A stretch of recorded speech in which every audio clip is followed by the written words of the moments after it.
Hello, the following video is a recording from our black and white photography workshop held within MetaJungle Discord on March 8th. This session is taught by Jassi Oberai, an accomplished photographer and active MetaJungle member. In this session, we cover elements essential to black and white photography, those being what is black and white photography, should you shoot in color or black and white versus monochrome photography, and what are elements of good black and white images. This class is very informative and we appreciate the time Jassi took to put this together for the MetaJungle community. So why don't we jump in? Man, I hope people, I'm sorry guys who are there waiting and so these are the technical glitches that we face. I'm first time on Discord, so I had my own challenges. Apologies for this, and I hope next hour and a half is going to be good enough. We are all learning and growing together, so you did great. Yeah, we're all learning together. I think it's a good learning curve. I never thought when I came to Discord almost 15-20 days back, I never thought that, and I was really lost there. So I never thought that within 15 days I'll be sharing screen here and talking about conducting a workshop here. That's amazing. You're doing great. Yeah. Absolutely. Okay. So should I begin? Yeah, go ahead. That sounds great. So right now my challenge is that I can't see anything else apart from the screen that is visible. I am not able to see the Discord part. So Rex, you will have to help me there if somebody asks any questions or so just let me know. Sure. I'll No be problem. able to. All right. So guys, I'm Jassi Oberai and I'll share in brief about myself in next few slides, 2-3 slides. And so today I'm so excited to be here on MetaJungle Discord, sharing the whatever little I learned about black and white photography. I'm just trying to share. Let me be honest, it's not an easy workshop for me even because there are no set rules and guidelines that we talk about, like rule of thirds or anything. There's nothing like that. It's more about the visualization, how you visualize. So I hope I'll be able to do justice to share how I think while I'm on the field and what do I take care, how do I decide which image will go into black and white and which will not. So all those things I'll try and be as elaborate as possible. Feel free to interject in between and ask a question because it will be great if your question that you have in mind gets answered right there itself. If I will feel that I'm going to answer that question in next few slides, I'll tell that. Otherwise, we'll tackle that right at the point when you get the question. All right. So something about me. This is me when I am with my camera, and I really enjoy being there in the field with my camera. And this is my happy place. No matter how tensed I am, I smile and I enjoy the whole process of handling the camera in the field and wherever I am.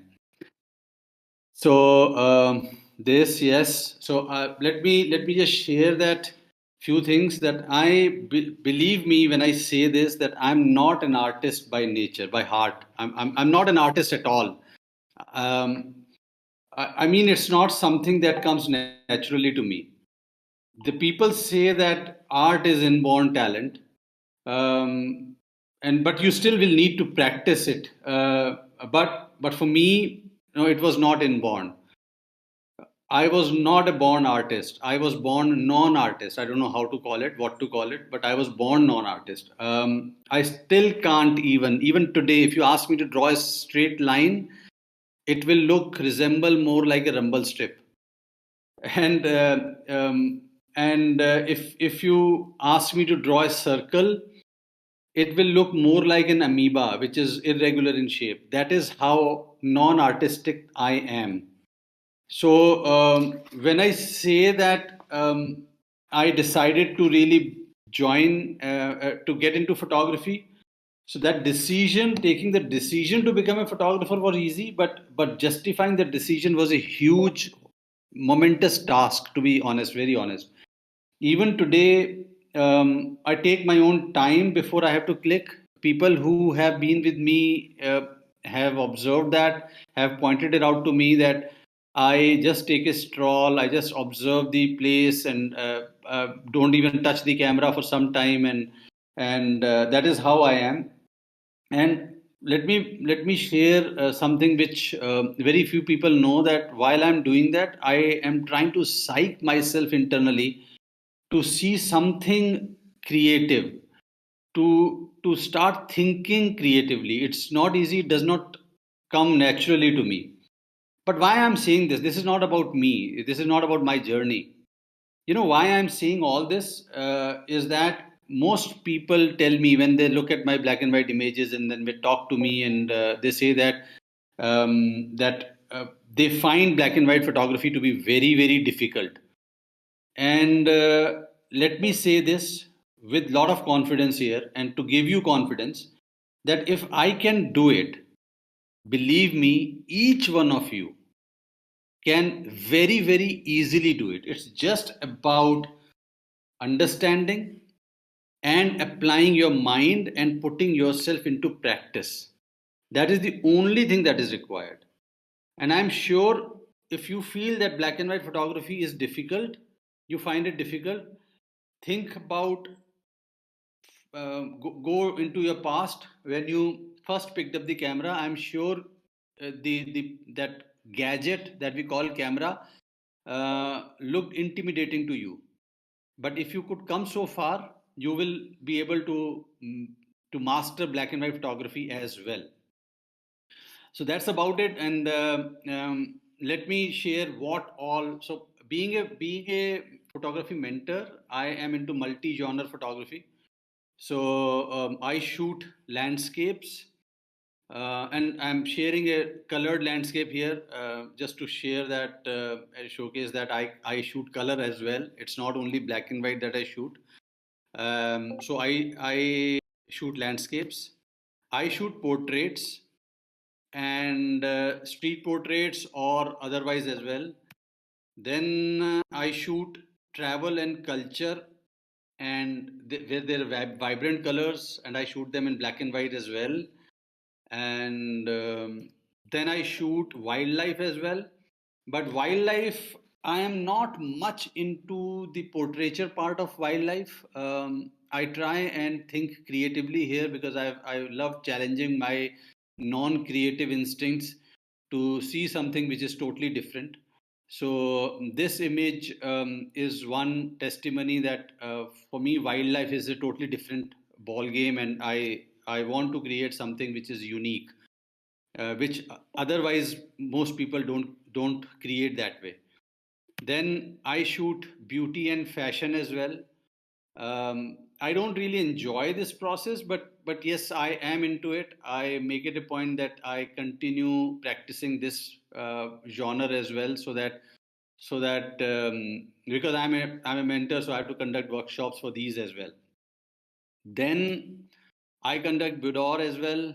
I shoot boudoir as well, and I shoot fine art nude as well, and then I shoot fine art as well. Now, this is one example, very few images that I've created. I don't enjoy this process because for me, it has to be fine art, but still be fine art which is making me emotional. Somehow, when I get into too much of technicalities of post processing, to be honest, I lose interest and I start disconnecting myself from that. But these are all the things that I shoot. I'm into.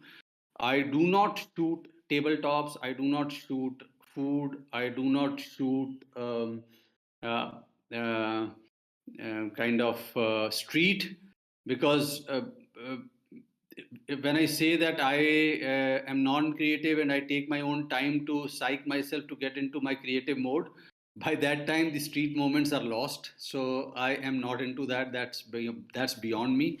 Otherwise, rest everything whatever comes my way, I try and share. And now coming to this particular topic of black and white. So I'm going to talk about the past, the history of photography. I'm going to talk about what is black and white photography. I'm going to talk about black and white photography versus monochrome. What are the main differences? I'll talk about whether to shoot in color or shoot in black and white, why black and white, elements of good black and white, and we'll end with question answer session. All right, and why past is, I'm not going to bore you much, but the past is very, very important because that is where the black and white photography actually started. So we all know about the world's first photograph. So this was shot by Joseph Nicephore Niepce, I don't know how to pronounce it, French name, in 1826. And when I say this, I also would like to add certain things about that will set the tone for this workshop. That the history of black and white photography is essentially actually a significant part of the entire story of photography. When we talk about photography and its history, majority of that part actually has been dominated by black and white photography. So while the concept, I can say of photography existed from much earlier, much beyond this particular image, the actual photography using a camera came into existence around 1820s. So you can understand that around 1820s, the final image could get created. So before this, most of the people, how did they photograph? They photographed resorting to drawings. They would see a scenery, sit in front of that, and draw that. They would do paintings, etc., to create the images. But I think when camera obscura, I think I'm right, yeah, camera obscura had come into existence, but still it was not possible because all it could do was to project it inside that camera obscura, but there was no way to really to fix it and bring it in a concrete form to be able to for the people to see it, touch and feel and see it. So but this Joseph Nicephore Niepce, who was a French developer, so to say, we can call him. So he created this image in 1826, but this got destroyed eventually because he was trying to make multiple copies of it. He failed in it, and so he even destroyed the original. So whatever one copy was left, that has been roughly been digitalized over a period of time, and we are sharing that with all of you.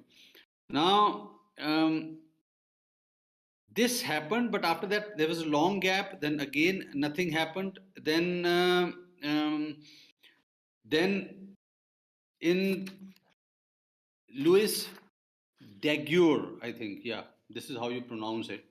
So he, this is very very unique image. So he shot, I think the only and the oldest shot image of Paris. So world's oldest photograph also of Paris, but it is also the first photo in the world which has humans in it. If you very carefully watch, there is a human, and in the right bottom corner, you will see that his is getting his shoe polished. So it was a 10-minute long exposure. It was shot in 1839.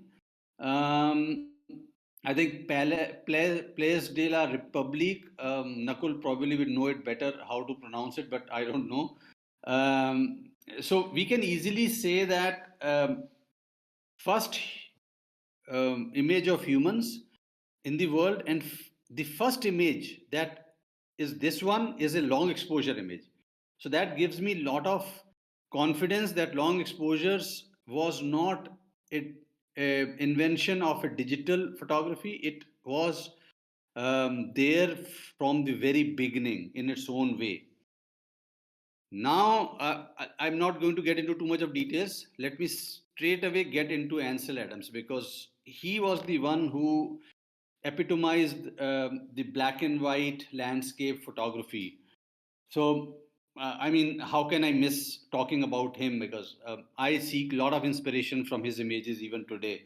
So he is, I think, world's most not stalked about, sorry, talked about photographer, landscape photographer. And he developed this theory of a zone system to determine how much exposure compensation to add or to subtract or something like that. And this zone system is still very, very relevant when we talk about black and white photography, and it is still much referred concept. So this is a very famous Snake River photo taken by Ansel Adams in 1942. Then this monolith was taken in 1927. I think again, let me continue talking about black and white photography only, because for longest time we can say that black and white film photography was the only medium which was available in the field of photography. Um, See, colored photography was there for a long time as well. I think first color photo was taken somewhere around 1860s, if I'm not wrong, somewhere around that time. But it was only around 1960s when actually color photography started becoming popular. And why it took so long? Because people were still wanting to create black and white. They were somehow not convinced by the longevity of color being in place, so they were not ready to adopt it so easily. So I think people might think that black and white pictures are antiqued and have no use in the modern world, but it is not so. We know that if we are in 2022, we are conducting a workshop on black and white. That means that it is still here, very much thriving, and we are all gung ho about how to create black and white images. So this was about the history. I will not talk much about it. So let's come to something very, very basic. What is black and white photography? So um, I mean, it's a no-brainer, because if we go by the definition, then black and white photography, simplest and the easiest definition is an image which has no colors. It's devoid of any color. We strip the images of all the colors to make it a black and white image. But if I really want to go little more into it, black and white photography, I believe, is the art of using different shades of gray, from whites to blacks, and all the mid-tones which we call as grays in between. That is a true black and white image.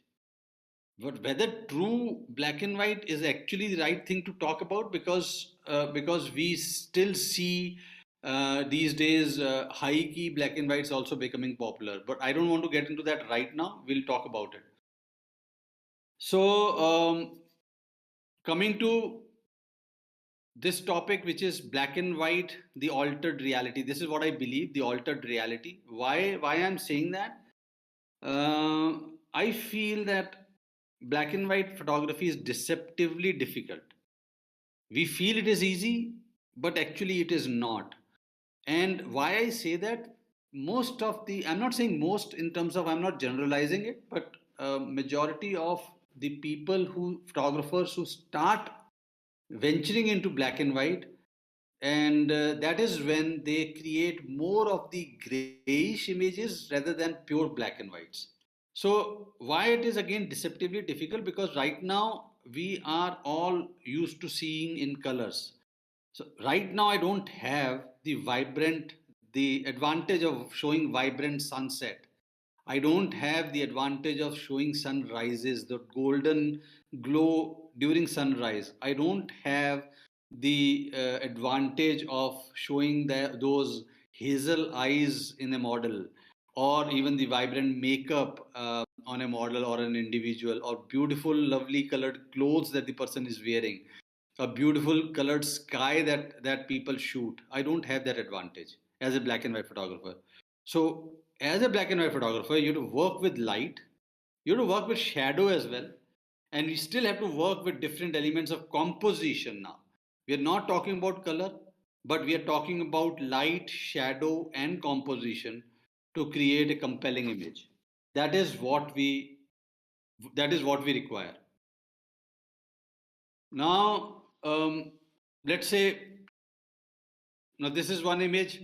So we all are used to seeing in color. So unless you're perfectly color blind, if unless somebody is perfectly color blind, um, your black and white view of the world is been tainted by your ability to see color. I hope you understand what I'm trying to say.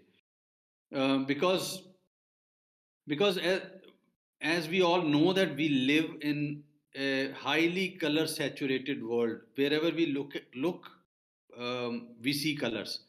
So our brain is trained to see colors. It's not trained to see black and white. So the first principle of black and white is that to understand and realize and accept the fact that black and white photography is an altered reality. It is not the reality, it is the altered reality. It may sound strange, but I think if you want to really get to the final image, which is black and white and which is effective, as a photographer, we all must understand and realize that what is seen in reality will not be the final product. So, if I'm standing in front of a scene with my camera and I'm observing it, my final outcome of the image as a final image will not be looking like this. And that is where the problem also start, the challenges also start. That is where my thought process also have to start looking at how will it look as the final image. The bottom line still is that as you approach a scene, begin to pre-visualize the scene in its final form. Now, this is not only good for, and I would like to take 5 minutes, not 5 minutes, 2 3 minutes, talking about this particular part, which is called pre-visualization in photography. And I'm talking about black and white, but I want to take a general approach here. That most of the time, and I've done it, that when I approach a scene, I see the scene and I click it. Then come back after days shoot, then browse through the images, not knowing which images to look at and what to create out of them. Now, I believe that we all photographers are almost like the chefs who cook delicious food. They create dishes. Now, as the cook enters the kitchen, he is aware what is going to be the final product. For me, my field is my kitchen. When I enter my own kitchen, which is the field outside with my camera, if I'm not aware what my final product is going to look like, it will look like a mishmash. Believe me, that is where most photographs fail.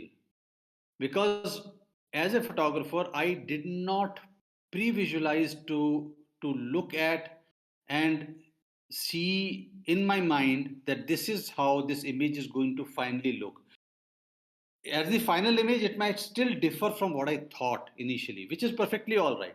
But at least I knew what I want to create out of this scene. Now, this is the key to good photography because um, this will define your post processing workflow as well. Whether you want to do more or whether you want to do less, but but key thing is that you are aware that what to add and when to add and how much time to take to create the final product, which is my final image. So pre-visualization is the key. Practice on that and I'm sure you will become a good black and white photographer. It's just a matter of time. Any questions till now? Yeah, we do have one question. Nicole, do you Yeah. want to ask it?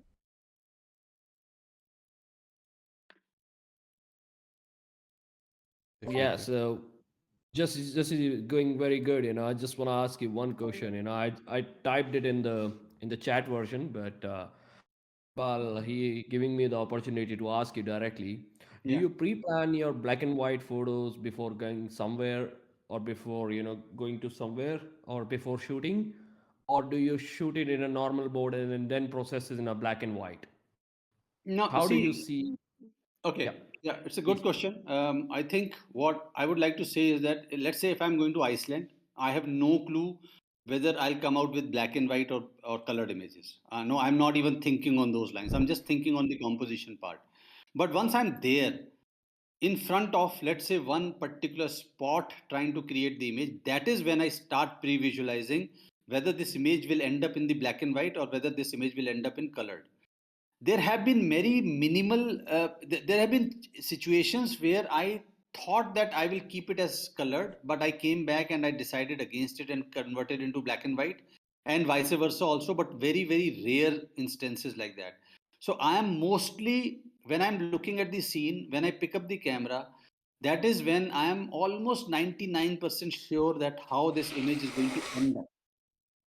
So that is what I'm very clear, and why I decide on that I will share in next few slides. But yes, 99% of the time I decide before clicking that particular image that it is going to end up as a black and white or as end up as colored, and I do my settings in the camera accordingly, because that is very important for me, because I do not want to end up creating lot of working too much on post processing to give it final shape, because I want to do something in the camera settings as well. So might add little contrast if I want to make it contrasty black and white. If I want to make it a high key black and white, then I would like to overexpose it by maybe one third or two thirds stop. So yeah, the thought process goes right there when I am about to press the shutter. I Thank you. hope I am answered. Thank you. Yeah, great, great. Should I move ahead? Yeah, go ahead. All right, thank you. Now, I want to remove this part before I get into the details of black and white, which is black and white versus monochrome. See, black and white and monochrome are, anybody who's experienced would know the difference, but initially, a lot of people get confused here. So, I'll say black and white photo is a monochrome, all right? But monochrome may not be necessarily a black and white. Now, this might be confusing. Let me show you some examples. So, this is a monochrome. This has dominatingly one subtle color. So, this is devoid of majority of the colors. It almost looks like black and white, but it is not. It is monochrome. But same image, this is black and white. All right. Now, this is very stark example of this. Another stark example is this is monochrome. One single color, one single hue of the color, and this is black and white. Even in this black and white, there are examples. I forgot to include this here. The sepia tones that you would see. Uh, if you add sepia tone to that, that will not remain black and white. It will become monochrome. So black and white is primarily, it should have pure black, it should have pure white, it should have shades of gray. That is what is black and white. Since it has only one color, it can be called monochrome, but ideally it should not be, because monochrome is totally different. Now, why black and white? Now, this is very important. This is where your thought process should always start right at the beginning. Why black and white? Let me give you few examples. When colors start distracting. Now, same image, same girl, same expressions. But in the first colored image, unfortunately, the magenta or pink, whatever that color is of of her cloth is distracting, is attracting for attention.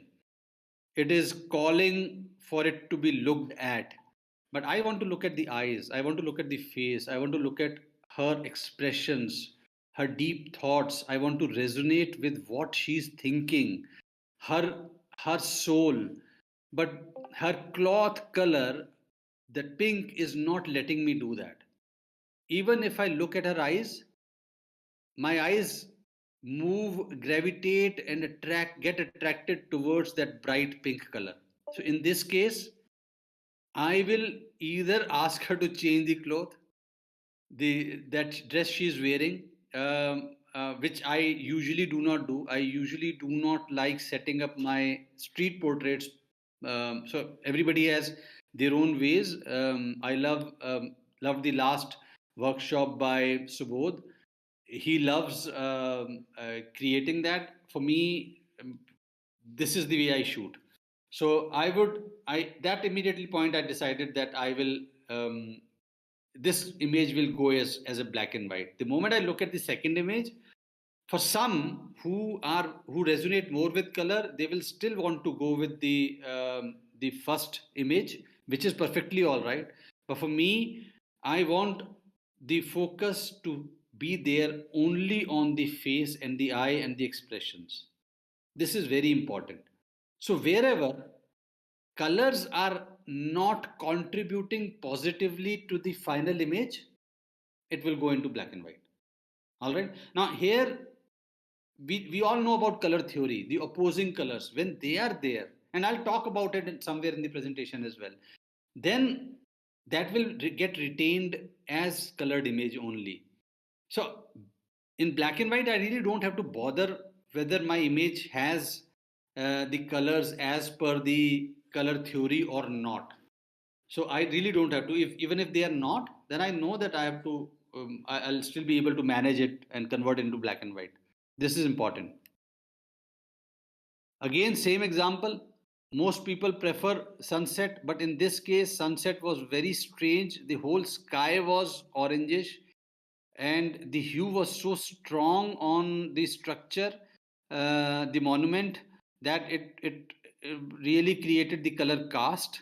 And if I remove that, the bottom turquoise color water is somehow not going. These two colors are just not gelling.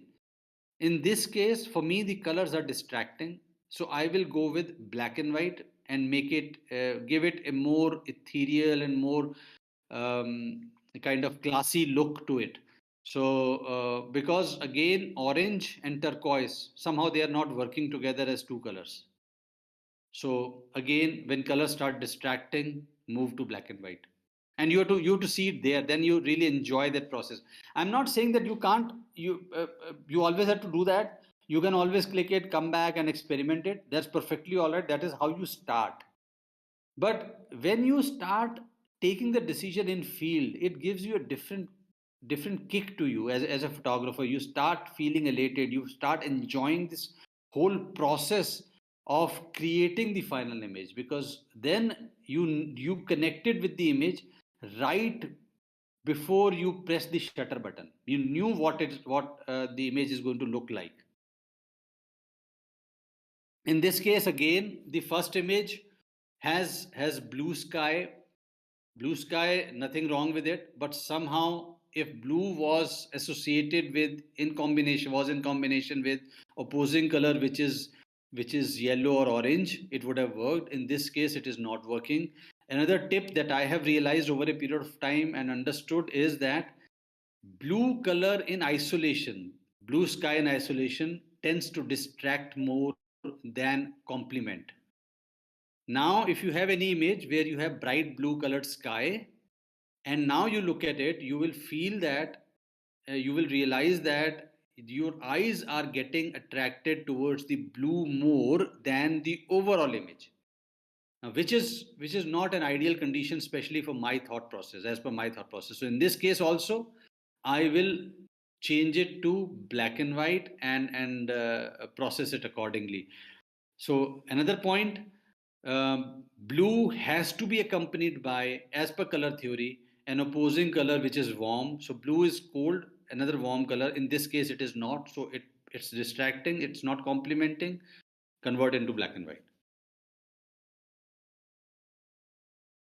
Now we say that in photography, what is the best time to shoot? They say sunrise or sunset. Now, what do I do when I'm a travel photographer? So, do I get up early in the morning, shoot sunrise, come back, sleep in the room, hotel, sleep throughout the day, and because light is harsh, then get up in the evening, go shoot sunset, and be content with? No, I'm sorry, I'm a photographer.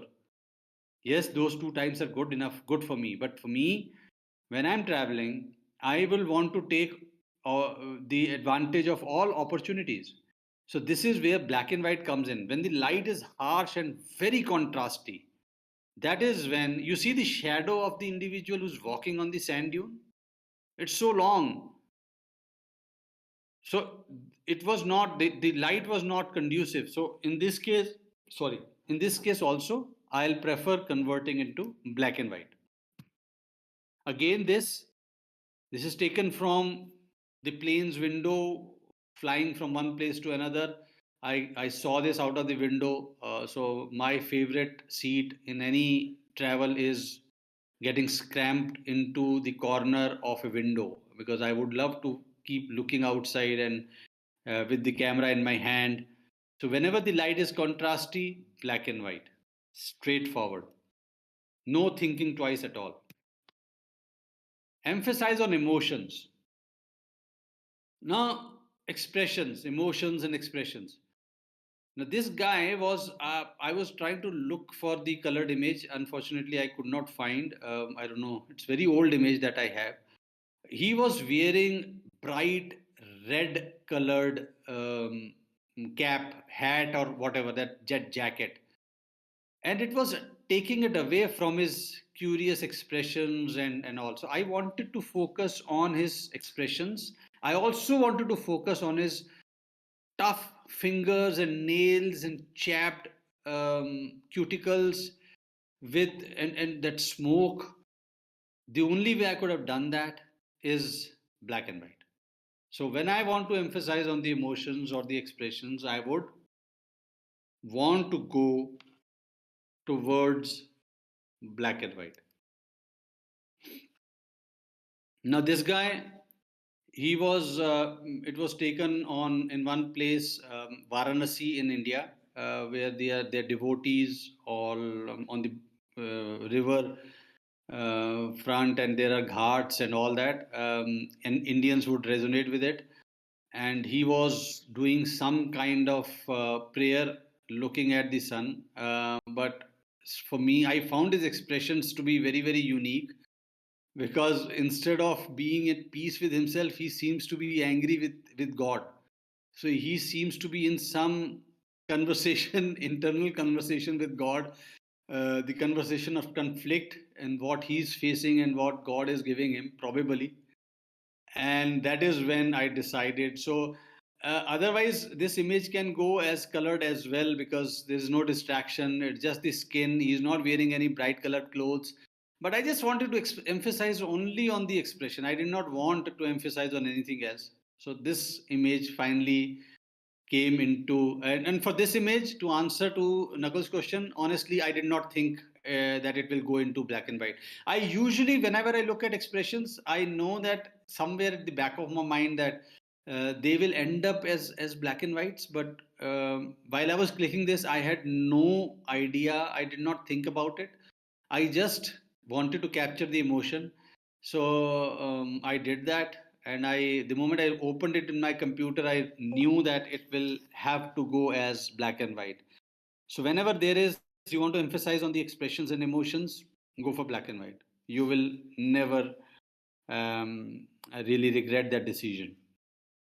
Then coming to this image, again the same image that I have shared with you earlier. So whenever I want to, she has beautiful blue, greenish kind of eyes. But people will say that why you didn't capture that color in the eyes, because I told you, for the same reason that her dress was a huge distraction for me. So I just didn't want to do that. So this comes into black and white category for me. Now, any question or should I move ahead? No, no questions so far. All right, great. So, emphasize on texture. So, as the image shows, when the light gets directional and the textures on the sand dunes get prominent, um, and I want to emphasize on those textures, that is when I will go black and white. There are people will argue, and I will agree with them that sand dunes in the golden light, directional light, they look so beautiful in color. I do have them. I continue to shoot them, and it's always an internal challenge and the fight between within me whether to keep it as black and white or as colored. So the thought process that I always imply here is that if I want to show a magnanimous scene, then I will keep it as color, even if there are textures in it. And let's say a sunset happening on sand dune with a camel on that, and some beautiful moment that you are creating, then by all means keep it in black colored. But when I'm trying to emphasize only on the texture, that is when I will gravitate more towards the black and white. So whenever you want to highlight the texture, go for black and white. So this is another example. Now this is one classic example, whether because when I was looking at this and I was thinking whether to keep it as colored or black and white, I went towards black and white primarily for two reasons. One, certainly the texture part. The light was so beautiful, and one part of the sand dune, I wanted to highlight that as well. And colored is somehow was not working for me, simply for the reason that there was no other element supporting the composition. So this image would have miserably failed had it been taken in color, because it somehow is a very poor composition. It's not following any major rule of composition here. So major emphasis is on texture, hence the black and white. So this is how you start thinking. Emphasize on the mood when you really want to focus on the mood. Now I was driving on this road and suddenly saw this. The weather was overcast, the light was beautifully soft all across, and barren landscape in Ladakh. One peak is snow covered, and almost very subtle light fall is there on that. I immediately knew the composition. The moment I saw the composition, I knew that it has to go into black and white. It will not look good in colors at all, because the colors of the mountains are not very beautiful when they are all brownish kind of thing, because they are devoid of any trees, so no greens here. And there's no color in the sky as well. Whatever was there was little cooler tones, which is little brownish bluish kind of tones. So again, they were not working if they were not in combination with the opposing warm colors. So it had to go into black and white. When you just wanted to emphasize on the mood or the expression or whatever, then you select black and white. So this girl again was looking through the window, scratched window. So I've named it as scratched innocence. So just wanted to show that the scratches on the glass window pane, and she peeping out. Her childhood is not as comfortable as our childhood has been. So but they are very happy, but she was curious looking at something, so I took that opportunity. So these are the situations that I would prefer more to go into. Again, this color distraction is also there in this. I don't have the color to show you here, but she was wearing the pinkish kind of the headscarf, which again would have distracted. Again, the mood. So just wanted to show the the the kind of mood in the frame in a corridors of Connaught Place in Delhi, India.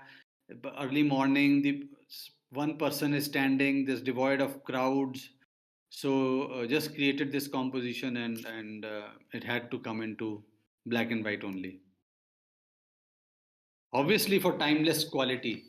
So, so if you are trying to look at an image and want to give it the old classic timeless look and feel, there's only one way, which is black and white, because no colors is distracting. Again, in this case, she was wearing bright indigo blue colored dress, which again was not going well with the mood and with the overall feel of the image. And her expressions were kind of demure, looking at me and wanting to look beautiful. So I had to show her in her all beautiful glory in terms of mood, expressions, and timelessness of her expressions. So whenever you want to go for timeless quality, go for black and white.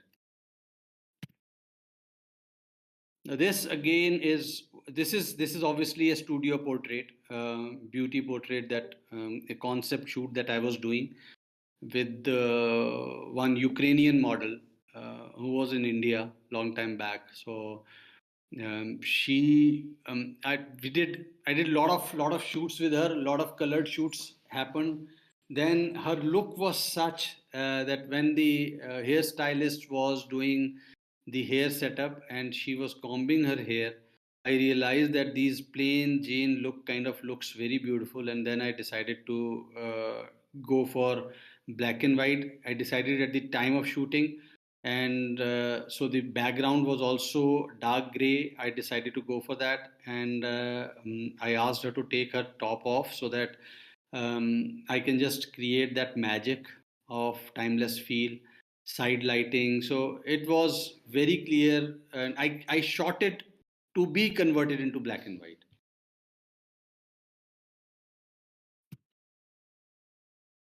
Again, this is one timeless quality. Dumbledore. This is not actually Dumbledore. So the moment somebody looks at it, they say that it's Dumbledore.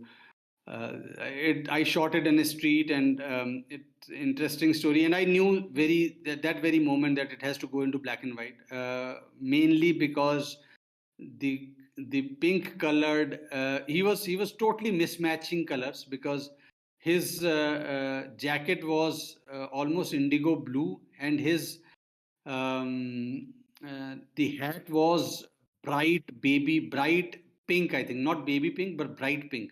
So somehow it was a total mismatch. And but he looked cute. He resembled Dumbledore, and he was in his own thoughts, sipping a cup of tea. So I just positioned myself, and so that the background becomes dark, and the light from the street is falling on his face. And I clicked. The moment I clicked, he realized that I've clicked him. So he looked at me. I smiled, and he smiled, and I showed him the image, and he was happy, and I'm happy. So this comes into black and white.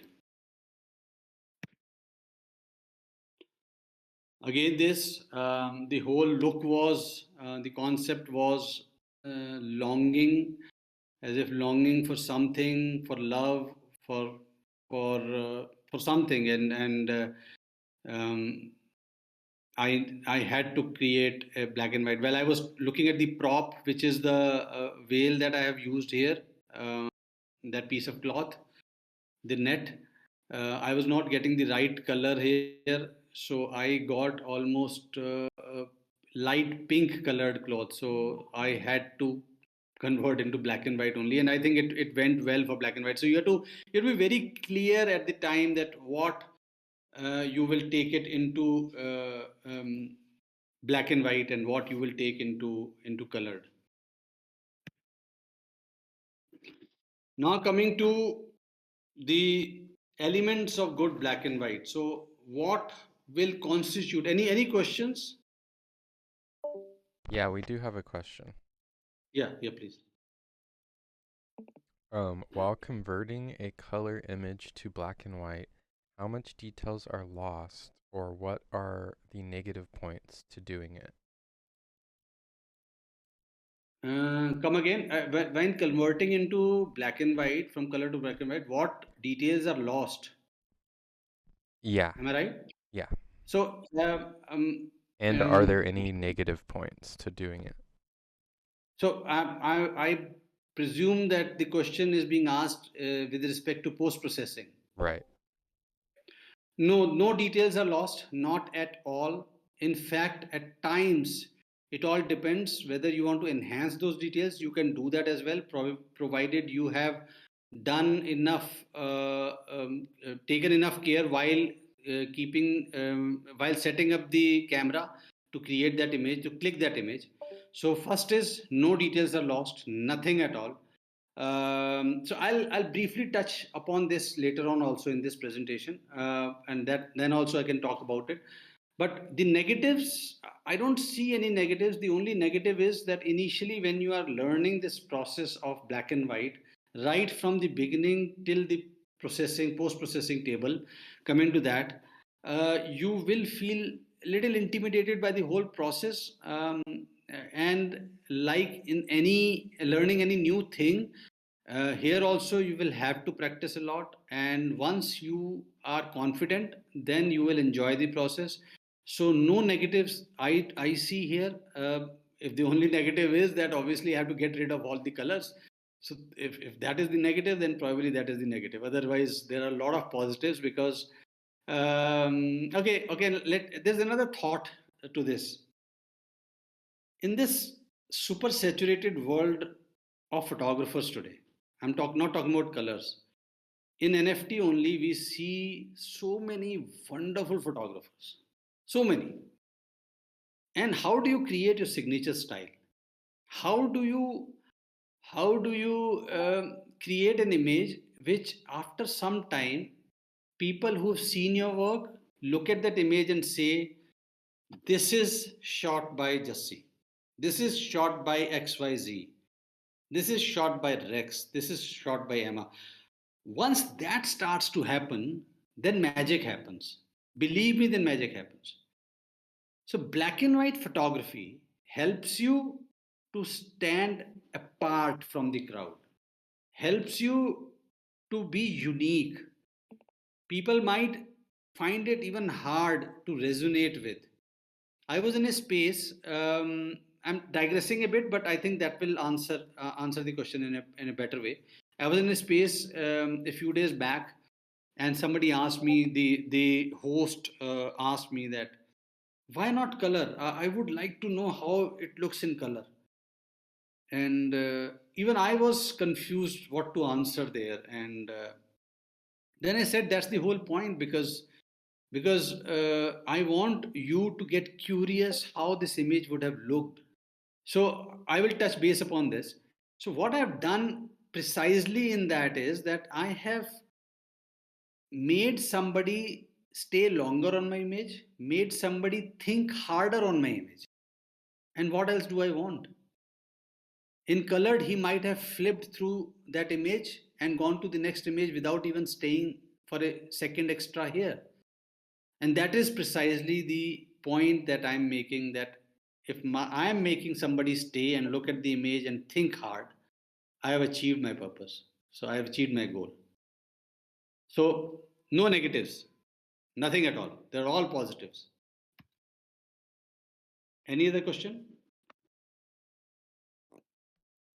No, that's all. All right, all right. So what are the elements of good black and white image? So shadows ensure that, see, people say that photography is all about light. Okay. Now I would like to delve a little more here. It is all about light, but if there is only light, then the image will be flat. You know what makes an image good is not only about light, it's about the presence of shadows. As a photographer, we have a huge challenge at our hand. Everybody, not only talking about black and white photography, black and white photographers. Everybody. We look at the scene or the individual or whatever in 3 dimensions. We look at 3D scenes. We can differentiate between the height, length, width, depth, everything. All the dimensions we can identify with, we can isolate them, we look at them. But the moment we click an image, it becomes a 2 dimensional image. So, how do we give the third dimension, which is the depth? It is by adding shadows. So, don't be afraid of shadows, embrace them, because yes, shadows in the wrong places, if not managed well, can ruin the image. But once you start studying shadows as equally as you study light, you will have a blast in photography, believe me. So shadows are important. Keep them, let them interact with the highlights and create a compelling image. So whenever I'm talking about shadows, it has to be a good and important element in a wonderful and a good black and white image. Now, there could be a question that in high key black and white images, you make it devoid of shadows. The answer is yes. So this is not a thumb rule, but yes, whenever there's a shadow, it will constitute to be a important element in black and white image. So this again is shadow. So light and shadow, the interplay of light and shadow. Contrast. So what is contrast? Contrast is that tonal difference between the highlights and shadows. We say high contrast, we say low contrast. So whenever there's a contrast, it constitutes a very important element in black and white photography. So whatever images that you've seen, if you go and check my collection as well, the current collection, it has a lot of contrast in them. But contrast can be risky element as well, because we as our human eyes are not trained to see contrast the way it looks good in an image. Our eyes are trained to see the contrast, but not which is good for the final image. So when we are trying to process the image, we mostly tend to overdo the contrast during post processing because it suddenly appeals to us. But when I look back at the same image, maybe 10 or 15 days back after that, I realize that I've already overdone it. I've killed the image. So be very clear how much you do it, and you will come to know with practice. There's a tip. So post processing, well, I'll talk about that in brief. I will share that. If I just forget, just remind me, Rex, and I'll touch base upon that. How do you decide how much to post process? And so I'll just give that tip. I'm not talking about post processing in this workshop, but yes, I'll touch base upon that. Okay. So contrast. So in this case, this is a fashion portrait. Um, so what I did was, usually in fashion there are two types of light. Anybody who does fashion, who's listening to this, watching this presentation, would know that there are proper soft boxes that you use to diffuse the light, or if you have to ensure that you don't want to diffuse the light, then you use hard light, which is in the form of beauty dishes. That's also possible. Now what I've done here is, to ensure that I get the hard shadow of the model at an angle falling on the back screen, I used a bare bulb. 200-watt bare bulb is what I used. Nothing, no straight tungsten bulb I bought, and I used that. So went against every rule of kind of lighting in photography to create this high contrast. Now, this would not look good at all in colored image. Um, it will not look good because there are too many details. If I zoom in, it will you will see that there are really harsh tones on the skin, which is not a desirable thing. So that's why it's a full body kind of a shot, high contrast, so black and white. High contrast. Again, another thing, focusing on emotions. That's also falling in place here. Third thing, color is distracting. She was wearing magenta colored scarf. I don't know, these village belles, they are so fond of magenta color in their dresses that it becomes at times difficult to really manage with those kinds of colors. And she, the moment she looked at me, she covered her face with the scarf, and then I was just waiting. So she peeped out, hoping that I would have gone, and she saw me and she stared, and that was enough, the moment to capture. And then I shared with her, and she was okay with it, and here I am. So this is, so color, distracting color was one reason.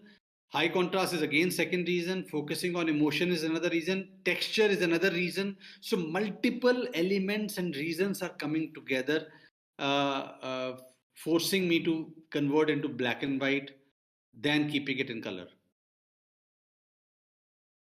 Again, texture. So this is again from one fair, camel fair, which is Pushkar, and I looked at him, and I really loved his beard, the way it is, unkempt and all. And then he was wearing very bright colored um, kind of turban. And though that's also possible in this case, honestly, I could have gone with colored as well. I think I have that colored version as well with me. So I had two versions.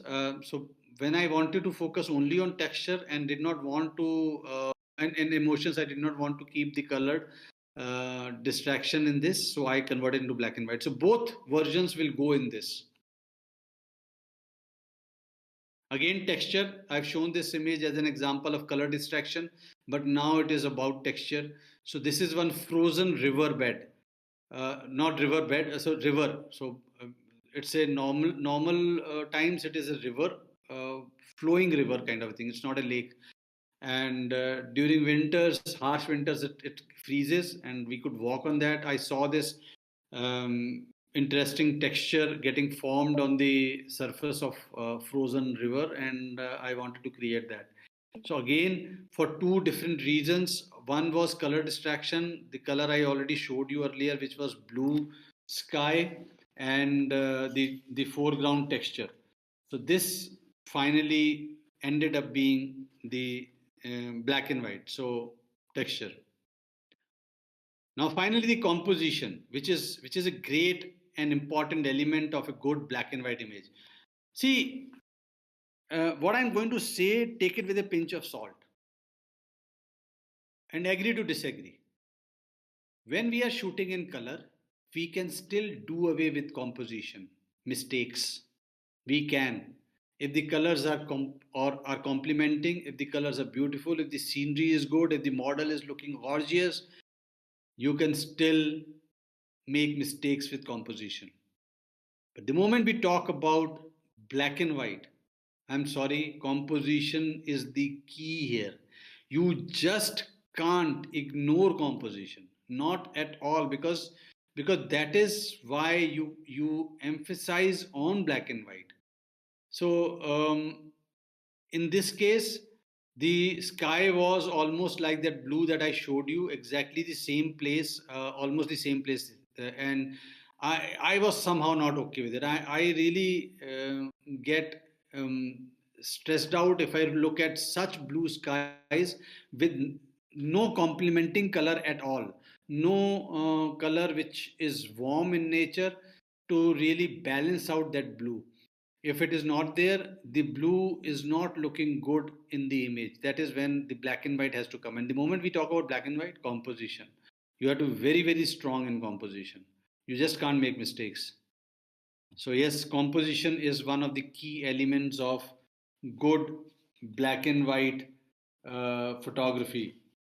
So Yeah. So next image is again. This is again a part of my collection. So this was again taken in Ladakh, and why black and white? Because the river was turquoise. The river was beautiful, but somehow the color combination was not matching. Overcast sky with hues of blue, then brown, dap brown kind of mountains, turquoise, beautiful turquoise river, then white ice, frozen river, and that white streaks that you see is floating chunks of ice on the river. It was taken in winters. So nothing was, all elements in isolation were looking good, but they were not becoming a cohesive image. They were not getting converted into a cohesive image. So I decided to go. I tried very hard to retain all the colors, but then when I failed, I decided to go for black and white, and it's working very fine. Again, composition, leading lines, and all that. This image is another example. This has been picked up by Alpha. This is very close to my heart. So composition. You don't look at colors here. You talk about compositions. The foreground, the midground, the background, the sky, the clouds, that leading line, those elements, the contrast, the texture. Everything is adding into this image. Every reason, every element is in this image, which is making it an image that is, I call it one of the finest images that I have created and I have seen from this particular place. So yeah, Nakul was there when I was also there at the same place at the same time. So I created the image, and he would have also created his own masterpiece there. Now coming to the topic of post processing, which is whether to shoot in color or shoot in black and white. This is one big question being asked.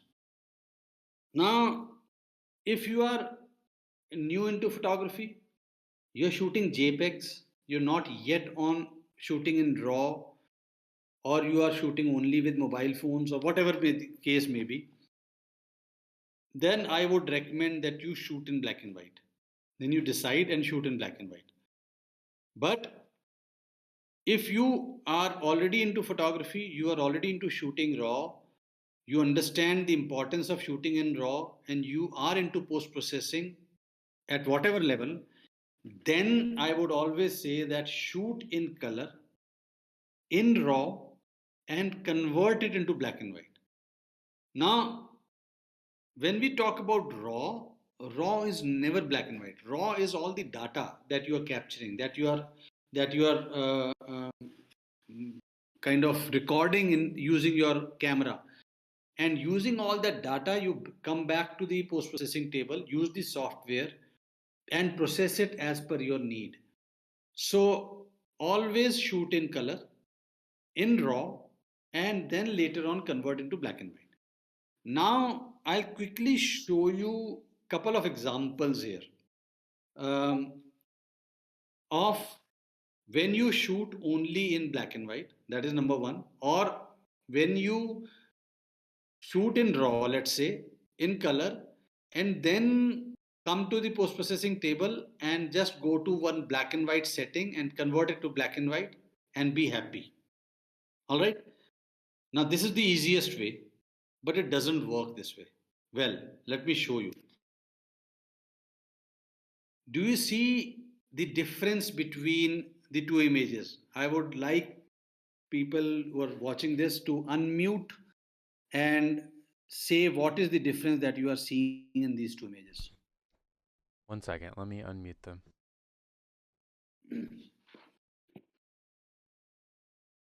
Anybody can come. Just share what do you see in it as a difference. I see one is grayscale and one is black and white. Probably the right one is the black and white. Yeah. Whatever I can see the good contrast there. And first one is the grayscale. It's not the blacks are not purely black. I believe it's more of a monochrome or grayscale kind of image. Yeah. Yeah. Anybody else?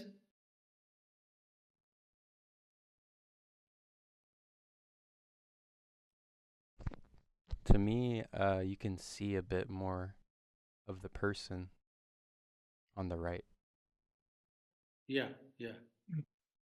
So the first image is short in raw, coming to the post processing table and press auto black and white, and this is what it comes like. So it's lacking in contrast. If you see those wooden kind of blocks, there is almost zero contrast, and the light also looks very different. Though there are leading lines, but they are the person is getting merged into that fog. In the second image, I used the same color details that were there in the raw image to tweak those colors and work into creating a good black and white. So always remember, now I will be contradicting my own statement here. What did I say in the beginning? What is black and white? A black and white image is one which is devoid of colors. Now let me rephrase it. That means that a black and white image does not have any colors. All right. But let me talk totally opposite now. A good black and white image has much more colors than a colored image has. You have to understand colors even more, because now you are using those colors and tweaking those colors to create contrast. You might be reducing reds, you might be enhancing greens, you might be reducing blues, whatever, and you are using those colors to create the desired contrast which was otherwise missing in the original image. So you take control. You just don't leave it at the software to do it for you in the auto mode. You don't do that. And be very subtle. Second image. So how you create contrast is very important in these kinds of images. Now coming to the main thing that I said, that I asked Rex to ask me when if I forget, but I remember now. Any question? All right. So I'm sorry, we did have one question, yeah, but please go ahead. I'm not sure if it's already going to be answered, but the question is, how do you convert into black and white? What tools do you use? Yeah, I'll yeah. Yeah. All right. So I use mostly Lightroom and Photoshop. Sometimes only Lightroom, sometimes only Photoshop. When I really want to get into detailed fine art kind of processing, then I might go from Lightroom and take it into Photoshop and finish it. But my post processing techniques are very simple. If you were here right from the beginning, then I spoke about that fine art image in the end, that architecture image, that I said that I do it, but I don't really love doing this. I lose connect with that. Why? Because I am spending too much, way more time in post processing that image than I spend in the field visualizing, pre visualizing, and capturing and creating composition and finally capturing. So for me, that emotion bonding is not there. Now, so my post processing skill techniques that I use are very simple: tweaking on the colors, working on slight contrast, then deciding what to focus on, how to highlight that particular part, and how to ensure that one particular part which might be overpowering to tone it down. So I just use those and manage it. Now, one tip that I wanted to give here is how to decide when to stop. Now, this tip is not only for black and white photography, this tip is for anybody who is into post processing. And I I'm a sucker for colors, to be very honest. And you will be surprised because some of you know me, have seen my work, and some of you who have known me only from my collections right now on these spaces on OpenSea, you will probably know me from black and white only. So I'm a sucker for colors, and our eyes also, since they really connect well with colors. What we usually tend to forget, how to when to stop, because the moment colors we start saturating them, they start looking good to us. So my technique has been that whenever you feel while post processing an image that yes, now the image looks perfect, if that thought crosses your mind, believe me, you've already overdone it. You've already overdone it. First of all, there is nothing called perfection. Perfection is a myth. This is what my belief is. Perfection is a myth. We love certain things because of their imperfections and the balance between the perfection and imperfections. I am going beyond photography. I am in love with my wife for 20 plus years, not because of that she's perfect, because there are imperfections, and that's perfectly all right. That is what, there's nothing called utopian situation in photography as well. Nothing. So if the thought is crossing my mind that this image looks perfect, believe me, I've already overdone it. So my first step after that is I bring back all these sliders, at least by 10%. Bring it back. Then leave it like that. Maybe save it in the same format, PSD or whatever. Or if I don't want to save it, whatever, I just close down the computer. I I spend another few minutes, at least half an hour as a first step, without looking at the screen. Not only image, I will not even work on my computer on Excel or Word, nothing. Screen time has to go zero. Then after half an hour or 1 hour, I'll come back to the image, open it. 99%, let me tell you, the image will communicate with you. It will tell you that this is where you've gone wrong, this is where you've gone overboard, correct it. After I correct this, then I'll let it ripe for 1 day. I say ripe because my eyes are still not used to that. Now I will save it as the PSD and forget about it for 1 day or 2 days. I will not even touch it. After 1 or 2 days, I will reopen it. Now I will see more flaws in the image in terms of post processing. I will fix that, and that is when it is probably ready to go out for sharing. The moment, and I've done this, the moment I am in a hurry to post after post processing, I have made horrendous mistakes. And everybody does that. So, this is what you do, this is how you do. This is the right way. And black and white is no different. It works exactly the same, because the problem with creating contrast in black and white images is that you might be tempted to make black such an extent that it starts losing details in black. So just think of histogram now. When I'm fixing highlights, I might do it such an extent that I might clip highlights.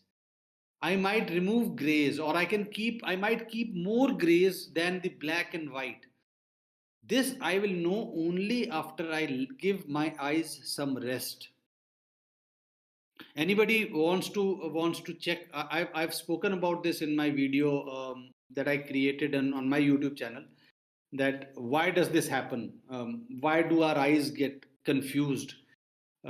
So short video which will tell you a lot about um, why this happens and how do we need to manage it. Any question now regarding post processing? Because I'm not talking about post processing in this. It's a different, huge, elaborate topic to talk about and share. All right, I let think me we're go. good. Okay, okay. Now some important tips. We are Oh, coming towards the closing part. also, So Jassi, yeah, are you able to close out that notification in the top? Discord not. Yeah, sorry. No Yeah. problem. Thank you. Now, important tips. These are very important. Train to see tone versus color. Now, what is tone? this is very difficult for me to answer, to be very honest. Let me try and share what exactly tone is. Color is what we know, color. But tone is how those different shades of gray interact with each other. That is the tonality. So if you see histogram, there are 266 shades of gray. 264 shades of gray, 0 to 264. Now, 0 being the dark and 264 being the white, and then the shades of gray in between. How these shades interact with each other is the tone. Now, it's not easy. How to see it is even more difficult. And how do I do that? I do that by setting my camera as per my fourth point here. In my camera, when I'm getting confused and when I'm training myself to see the tones, then I will set the camera's picture profile to black and white. And it will tell me how the image might look later on. It's not the 100% representation, but it will help me train my eyes. Another technique, you might want to call it silly, but I've been successful in doing that. I really close my eyelids tightly. So I close it tightly and then I try and open it in it as if I'm struggling to open it. So I just as much slightly open as if I'm trying to, as if it's like a pinhole camera. That is the only wide my eyes are open, and I'm trying to close it, and then what I see is what the image will probably look like in terms of tonality. Now, I don't know. I don't even know why I'm talking about it because this sounds very very silly. But these are the few things that I really check if I do resort to and follow well when I'm getting confused about the tonality part in field. Yes, always focus on the moment you see high contrast, black and white. The moment you see beautiful tones, black and white, soft tones, when will they come? Overcast sky, devoid of any colors. These are beautiful tones. Then it is black and white. When I see shadow and its interaction with light is beautiful, it goes into black and white. When I want to emphasize on shape, it goes into black and white. When I want to emphasize on texture, it again goes into black and white. And yes, shoot in raw and take complete control because the, you I mean I'm the driver. I will not like to put my entire process into autopilot mode. I would like to take control. I would like to decide when to slow down, how much to do, and what to do, and when to finish everything. And yes, set your picture profile to black and white. Shoot in color and convert to black and white using post processing. So these are the few things. Now let me just share now few of my images and let me share why they are into black and white, and then we will close. So this, I just wanted to, they were in candid conversation, and I just wanted to capture those emotions. I think colors were not very distracting, but I somehow didn't want to keep it in color because I just wanted to focus on the beautiful, innocent expressions. And so black and white. It's as simple as that. Wildlife, this is for me because I just wanted to show the relationship between the mother elephant and the baby elephant, and they were standing at a very interesting angle, and so black and white because the color of the water behind towards the baby that is facing towards was not very very kind of a good color to come in a colored image. It would have distracted, it would not have looked good. So decided to go for black and white. Again, the texture on the elephant skin, the harsh texture on the ground below, and the softness of the water is getting highlighted, which is making the image what it is.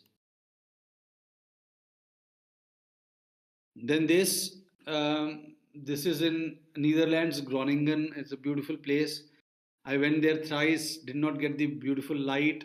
They are colored houses. You would say, why did you devoid them of color? They're beautiful colored houses. But somehow the sky was just not looking good, and the water was looking equally bad.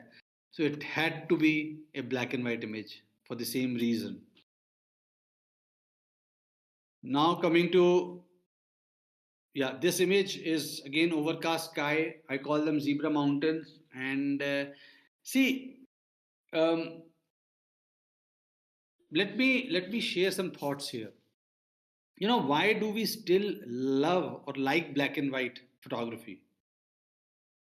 I don't know. I think it has a lot to do with the way our human brain works. So we are, as human beings, we are incredibly imaginative and very very creative creatures. Very very creative. I don't think any other animal, any other living organism in this entire universe is as creative as a human being and imaginative as a human being. That is what. That is why we are at the level in this universe as we are at. So when an image is presented to us in full color, it really tells us a complete story. You don't have to really ask questions why this flower is yellow. You won't ask these questions, right? Why this river is blue? Why this turquoise? Why the sky is blue? These somehow you know the answers. So the image becomes complete. Whereas whenever we actually strip the image from all the colors, now it kind of leaves a very different feel and the way that we interpret the image now. Um, I mean, I can talk about it. Let's say if I let me go back quickly. Let's say I go back to this image. Now, for example, this image, uh, my emotions are totally different. I'm thinking it would have rained. So, what would be the smell like? Okay, what would be the actual color of the sand? What would be the actual color of the sky? Were the clouds actually gray or black? How was the wind? Because it's a long exposure image, so how was the wind? Was it strong? Was it cold? So these are different emotions. When you start asking these questions, thinking about them, and looking at this again, what would have been the weather like? It looks like cold weather. Why these mountains are striped in this way? They are looking interesting. Is the mountain part on the left hand side is actually glowing like that, or is this snow, or is it raining? All these questions is the communication that you do while you are looking at a black and white image. And this is totally different from, because you have stripped them of the colors, so the colors are not communicating with you now. So as a photographer, this is what I wanted. I wanted the viewer to stay little longer on my image thinking about it. That is a win-win situation for a photographer. I hope I could answer it. So, not answer, nobody asked the question, but I could express how I feel when I look at the black and white image. Finally, can we do black and white photography on all images? Before I answer this, let me say that there are photographers who are only black and white photographers who do not shoot color at all. And in NFT world also we have seen many such people, and I wish I could do that, to be very honest. But the only challenge there is, for them, for anybody to be only a black and white photographer, you will have to choose your subjects precisely. You cannot convert every image into black and white. Let me give you few examples. This is one iconic image by Steve McCurry. Look at the colors. Look at the background. And Steve McCurry is known to set his images up, portraits up, which is perfectly all right. Nothing wrong in them. But this image is shouting out to be in color. We just can't have this image in black and white. No, it will not work.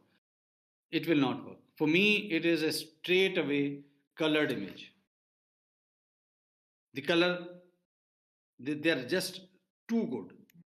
Coming to my couple of images, blue with the warm tones. This is where blue will work. The smoke in the background as well. This will not look good in black and white. It will just not tell the right story. So this will remain in color.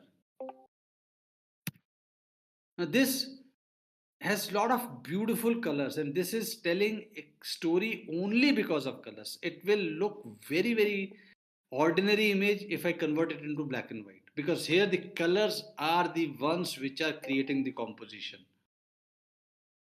Yes, colors are important compositional elements as well, but that's for some other time to talk about.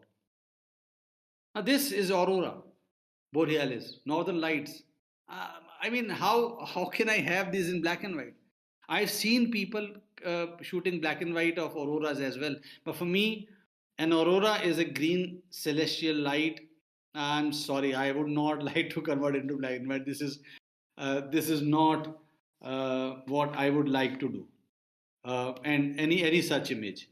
So there, I could go on and on, but I think I would like to end my presentation here. And anybody wanting to ask any questions, you can ask. Okay, any final questions? We'll unmute some people.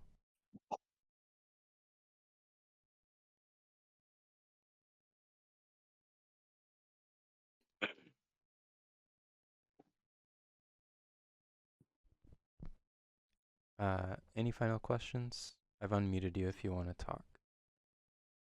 Guys, keep on asking. Make my life miserable. Make me think. Make me regret something what I said. Do that.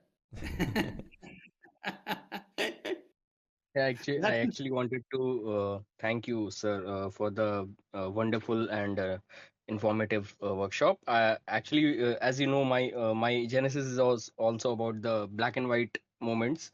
Yeah, So I could connect with you on the points you were saying that you can't go wrong with the composition, and also I have two collection coming from Varanasi, and the one is from colors. I can totally relate with you that I can't convert. I can't even imagine, converting those images into black and white. They would just not justify the images. So thank you for that, and yeah, thank you. yeah, great to hear that, Ayush.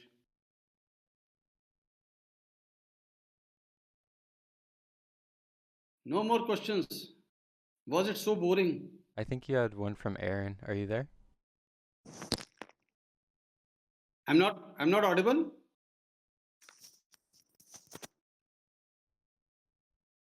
Am I audible? Yes. Yeah, okay. I said no more questions. That means this workshop was not good. You were crystal clear. Hello, sir. I have a question. Yeah.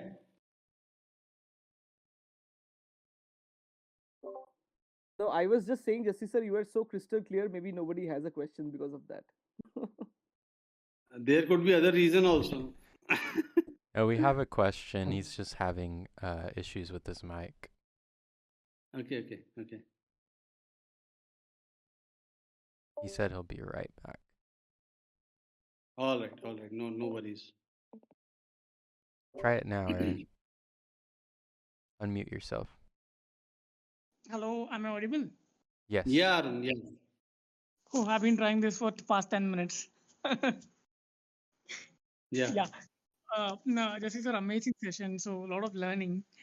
So as a photographer who shoots mostly in color, I find black and white to be really, really difficult. Not difficult, maybe.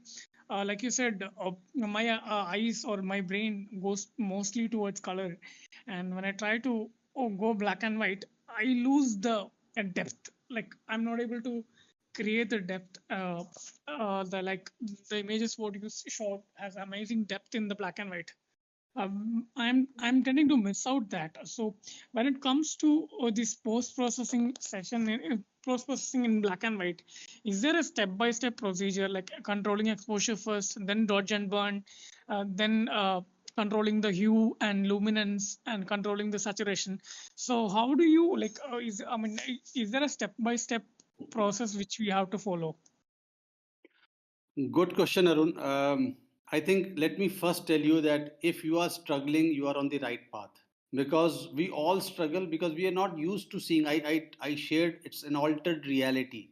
It is not the reality. We are not used to seeing. We have not seen anything in black and white unless I am a colorblind person. I would see everything in color. So it's very, very natural to struggle. It is very, very natural to feel awkward. It is very, very natural to figure out and find it very, very difficult to convert into black and white.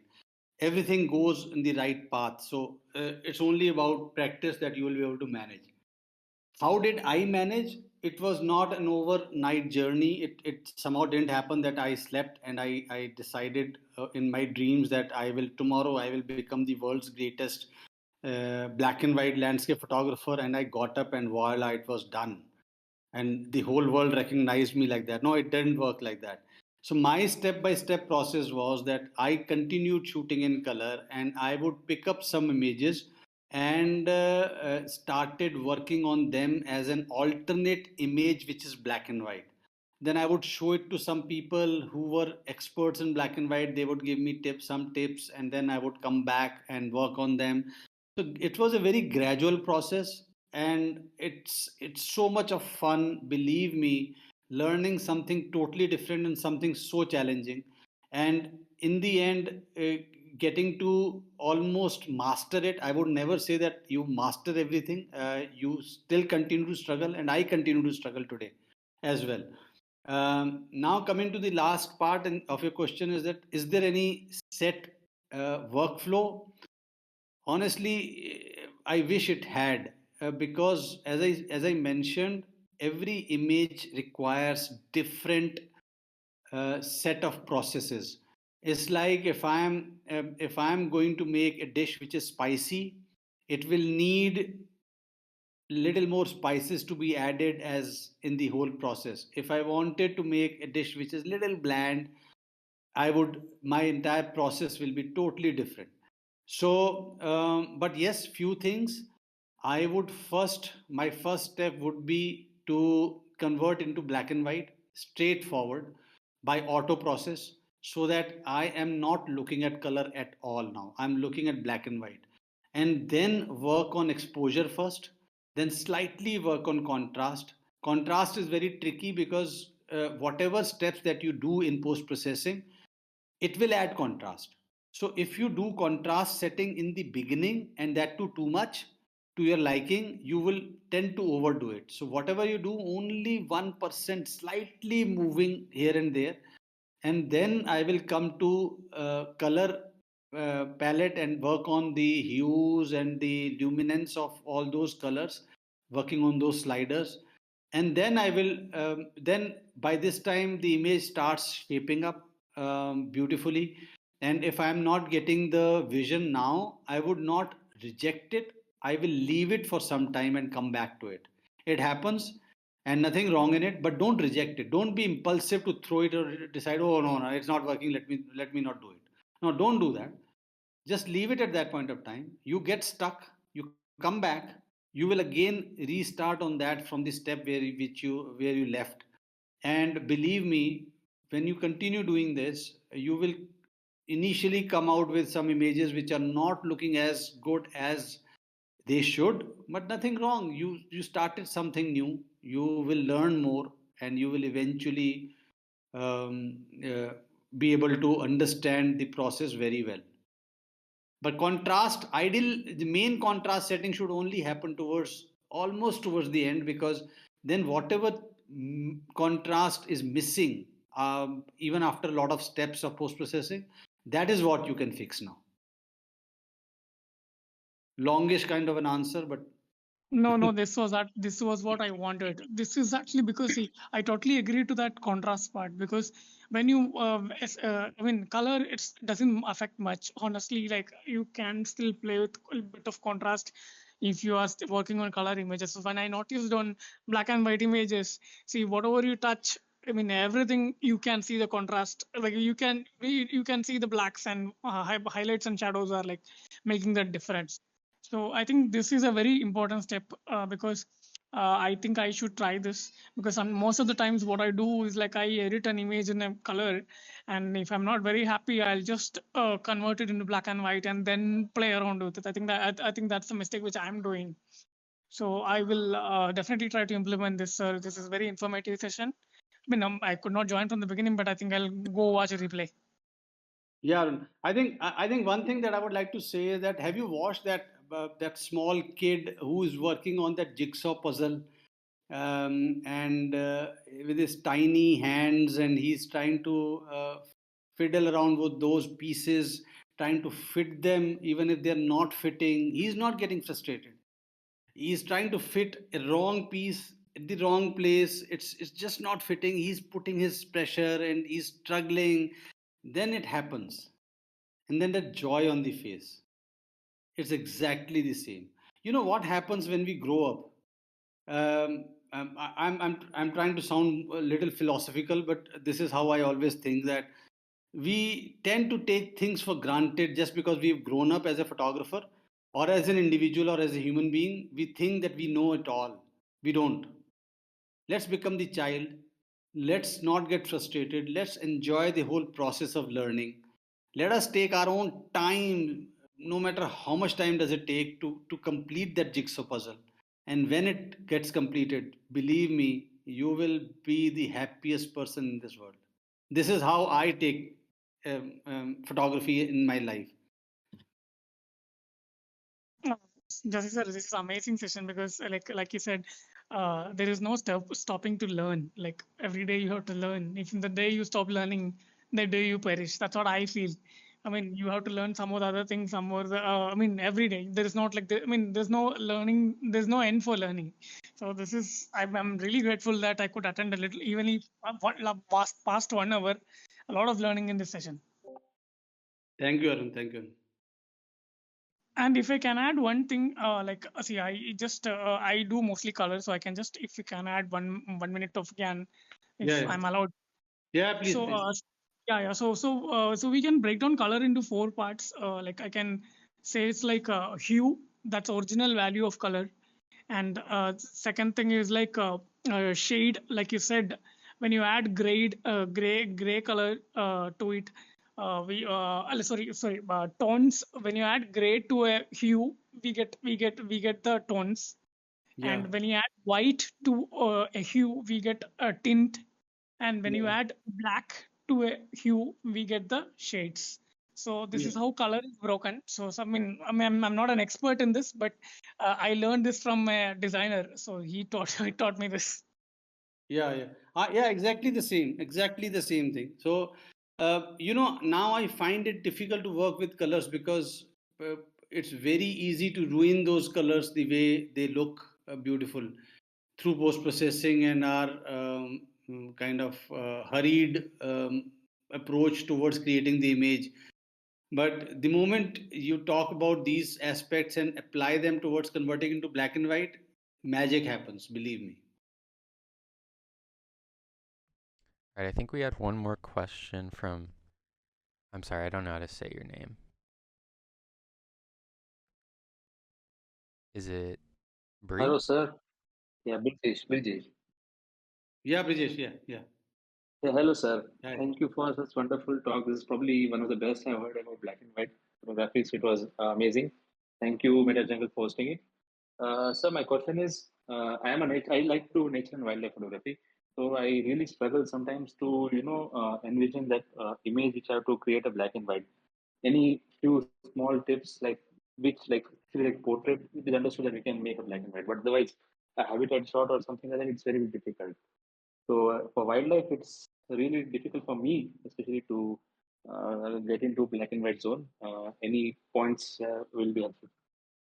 It's difficult for me as well, let's be honest, because see, there are the principles will remain the same, but I'll tell you why we do not see too much of black and white in wildlife, because the colors is creating the composition there. It's a main composition element. Like tiger has its own beautiful body color, so is the lion and peacocks and those beautiful birds.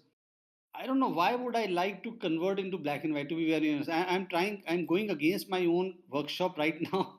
But I think this is why what I feel when I'm shooting landscape as well. Not that I'm not created black and white wildlife as well. I've not included in this presentation. I have lot of tiger images in black and white, and I have birds images in black and white. But there's a reason why I went into that. But ideally, if you ask me, if the colors are looking good, I would not want to tinker with them in wildlife photography per se, until unless I really want to get myself be known as fine art landscape. Then it's something totally different. Otherwise, I will not. And the principle will always remain the same. You just work on the tonalities, and if the animal is there in a bush, I'm just pre-visualizing something, then highlight, then increase the work on the tonalities in such a way that the animal itself is little light. It is more light falling on that, luminance is higher than the surrounding bushes, because otherwise the bushes will start distracting. So work on this, and I think you will be there. Just the tonalities is what you have to look into. Don't be distracted by colors there. But yes, I agree with you that wildlife, even I have not done too much of black and white. I prefer them in colors. Right, right, right. Thank you. Yeah. All right. I have a small question for Jassi sir, Yes, in I case mean. we have like 5 more minutes. Yeah. Okay. Jassi sir, I have a, I guess a lot of us face this sort of a dilemma, especially when it comes to street photography, that whether we should, limit ourselves towards shooting in black and white on the streets, right? Because, what happens is often we create juxtaposition layers with colors. That is also one aspect of street photography that we explore. But what I have seen is that because at times when we try and do convert those color images into black and white, often maybe the midtones at times, the highlights at times, the way that we actually perceive that image, that actually becomes very different from what we actually shot, just because we want to make a set or a collection of images in complete black and white. So, what is your suggestion? So, for example, what I generally do is one particular day I go completely in black and white. So I do not even look at pictures that have those color elements in it in terms of juxtaposition color. So have you done this ever, that in maybe one complete day in or two you shoot completely in black and white and you don't even think about shooting in color, so that you actually get that repository or that point of view of shooting in black and white vis-a-vis that of color? Any suggestions on that? I think yes, what you are saying is right. I'm not a street photographer, but I have one thing before I answer your question. But I've really noticed one important aspect in street photography. Mostly street photographers from India tend to gravitate more towards colored street photography, and the European and other street photographers, they tend to gravitate more towards black and white. I don't know whether I'm correct or right or wrong. Correct me if I'm wrong, Samya, here. No, I think it's a fair mix, to be honest. But yeah, your observation about Indian photographers is quite right. We mostly work towards color. Black and white, pure black and white in street photography is rare in this country. So yeah, you're right. Yeah, I think now coming to your answer, because that's primarily because of the reason I feel that there is abundance of colors, and if you are using those colors in layers, juxtaposition and all, they work very well. Now, the most important aspect that you shared is that you tend to go and decide that on a particular day you will only shoot black and white, and I do that. I continue to do that because not only black and white. I think this is a good practice to learn any kind of thing. So we as photographers tend to get into our box thinking. We get into our comfort zones into creating something in a particular way, and we feel happy because that's our comfort zone, because we are not stretching ourselves. We are creating what people like, we are creating what people resonate with, and we are happy because we are getting a lot of wows and likes and awards and this and that. But where is our growth? Growth will come when you will create something which people don't resonate with, and then work towards creating something which is extraordinary.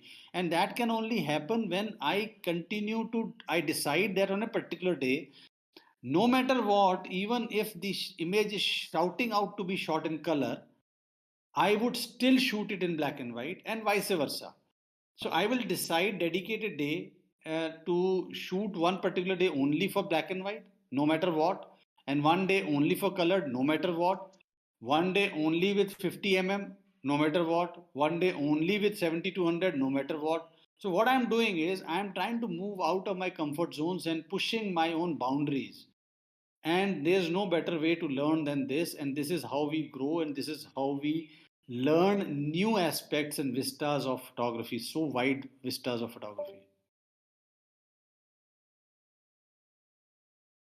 Absolutely, I completely agree with that, and that's what I often recommend others as well, if they are actually looking forward to going purely in black and white for an entire set, or maybe entire collection, as we call it here, but we call it series in case of street photography. That we completely shut off that one part of our mind, because if you anyway we are often I would say diverted by multiple gadgets that we have right now. So one, we have a phone that works pretty well, we have a GoPro that also works well, now we have a camera that works well on the streets. So if we get diverted so much, I think ultimately we might not come up with the right set of pictures that we are looking at. So that's probably the reason I wanted to validate from you that whether this approach is right, that one day I completely shut off one part of my brain that talks about me focusing on colors, those light and shadow in terms of colors, etc., and I purely go black and white. So yeah, so thank you for this. Absolutely, absolutely. I think that's the right approach, and the results are very, very visible. I think you are a master in black and white street photography as well. We've seen that. You're too kind, sir. Thank you.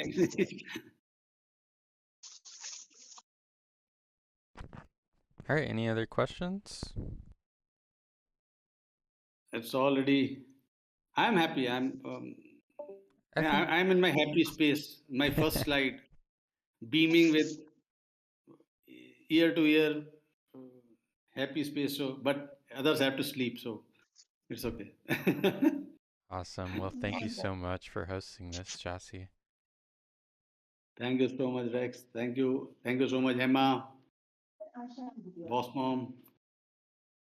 And thanks everyone for coming. Hope everyone has a good day, and we'll call it there. Yeah, thank you, Seb. Thank you, everyone, for being patient, listening to me, still staying here, and asking all those questions. And I hope everything was useful.